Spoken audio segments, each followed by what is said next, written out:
Hello YouTube, this is Frank from Architectural Aesthetics. Today in this video, let's take a look at the old Toronto City Hall located in Toronto, Canada. Despite this being called the Old City Hall, this building is actually the third location that had served as the office building where the City Council would perform its civic duties, with its predecessor being the St. Lawrence Hall located at the intersection of King and Jarvis. Now you know what they say, third time is the charm. The third Toronto City Hall took almost 20 years to finish, and its history packs a lot of drama. In 1886, pressured by the need for larger quarters, the City Council commissioned the Toronto-born architect Edward James Lennox to design a new City Hall. Lennox, at this point already a well-established architect who had designed numerous buildings in Toronto, spent the next 3 years to design the impressive architecture we now know as the Old City Hall. When finished, it would become the biggest municipal building in North America and the largest structure in the city of Toronto at that time. However, little did the City Council knew that this building, while impressive, was going to take over 11 years to construct. Now, I can only imagine what kind of a logistical nightmare constructing such a large structure must have been, and sure enough, according to the City of Toronto's public website, the building cost $2.5 million to construct, well exceeded the original budget of $600,000, which was still a very large font back in the 1890s. Consequently, to get back at the architect for testing their patience, the City Council refused to grant Lennox a plaque, which essentially was going to be a piece of metal proclaiming Lennox as the architect of the building, which was understandable considering how far Lennox stretched the budget, but still a very petty thing to do nonetheless. And as a response, Lennox just told the stonemason to carve his own message into the eaves, spelling out E.J. Lennox Architect AD 1898. Here in this picture you can see the letters N, O, and X as in the architect's last name. Again, this was a very subtle, very petty bickering between the patron and the artist.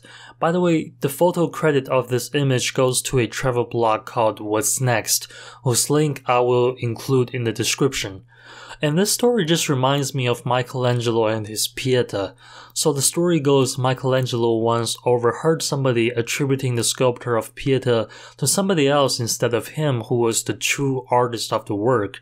So Michelangelo, being viciously prideful and competitive as he was, sneaked into the church and carved his signature onto the Madonna to proclaim his authorship of the work.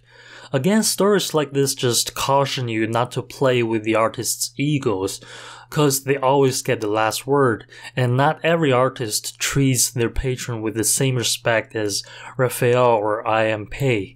So as the time goes on in 1960s, upon the completion of the fourth City Hall, which is the giant brutalist concrete structure we now know as the new City Hall, the developer of the Eden Center threatened to tear down the old City Hall to make room for their commercial use.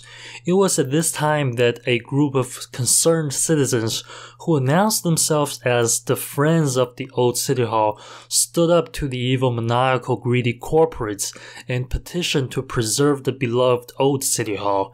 And as corny as their slogan sounds, I mean, Friends of the Old City Hall, really? They succeeded in their plea, and the Old City Hall became a national historic site subsequently.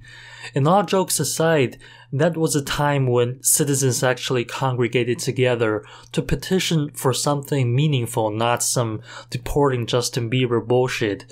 And by the same token, that was a time when public outrage actually meant something, unlike the net neutrality fiasco in the United States not so long ago. So what of the Old City Hall today? Well, today it's being used solely as a courthouse, and it is fairly inaccessible to the general public due to that reason.